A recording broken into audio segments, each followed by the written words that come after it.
Hello అందరికీ welcome to our channel crazy kids stories. ఈ వీడియోలో మనము చికెన్ ఫ్రై పీసెస్ని మైక్రోవేవ్ ఓటీజీ ఓవెన్లో ఎలా చేయాలో చూద్దాము.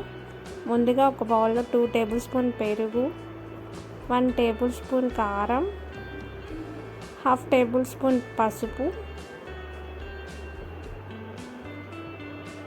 అండ్ 1 టేబుల్ స్పూన్ ధనియాల పొడి and 1/2 table spoon garam masala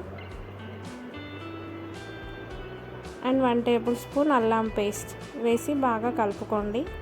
అలాగే ఈ కలుపుకున్న దాంట్లో 1 టేబుల్ స్పూన్ ఉప్పు అండ్ 1 టేబుల్ స్పూన్ ఆయిల్ వేసుకోండి. నేను ఇందాక వేసుకోవడం మర్చిపోయాను. ఈ మసాలాలో ఇప్పుడు మనం ఎన్ని యాడ్ చేసుకోవాలి, ఒక 2 లెగ్ పీసెస్, ఒక 2-3 చికెన్ పీసెస్ యాడ్ చేసుకోండి. మసాలాలన్నీ చికెన్కి పట్టేలా బాగా కలుపుకోండి. ఇలా కలుపుకున్న దాంట్లోనే కొంచెం లెమన్ అండ్ టమాటో సాస్ కూడా వేసుకోండి, టేస్ట్ బాగుంటుంది. తర్వాత రిఫ్రిజిరేటర్లో 1-2 అవర్స్ పెట్టండి.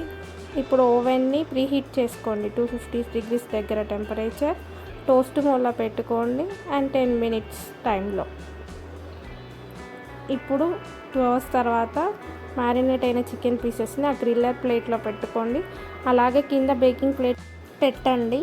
అలా బేకింగ్ ప్లేట్ మీద అల్యూమినియం ఫాయిల్ పేపర్ పెట్టండి, ఎందుకంటే మనం మ్యారినేట్ చేసిన మసాలా కింది కారుతూ ఉంటుంది, ఓవెన్ ఖరాబ్ అవ్వకుండా ఉంటుంది. సో అలా పెట్టుకోండి.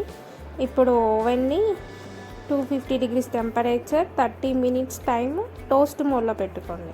టోస్ట్ మోడ్ అంటే పైన కింద బోత్ రాడ్స్ హీట్ అవుతాయి. ఫస్ట్ ఒక 30 minutes పెట్టుకోండి, తర్వాత మళ్ళీ 20 minutes సెట్ చేసుకోండి. Total 50 minutes. టెంపరేచర్ సెట్ చేశాక మధ్యలో కొంచెం పీసెస్ని ఫ్లిప్ చేస్తూ ఉండండి, బాగా టోస్ట్ అవుతాయి. ఇంకా మీకు ఇంకెక్కువ టోస్ట్ కావాలని ఇంకొక 5 minutes కూడా మనం టైం పెట్టుకోవచ్చు. సో ఇలా ఈజీగా ఓవెన్లో వితౌట్ ఆయిల్ మనం ఇలా చికెన్ పీసెస్ని టోస్ట్ చేసుకోవచ్చు. ఈ వీడియో నచ్చితే లైక్ చేయండి, సబ్స్క్రైబ్ చేయండి. Crazy kids story.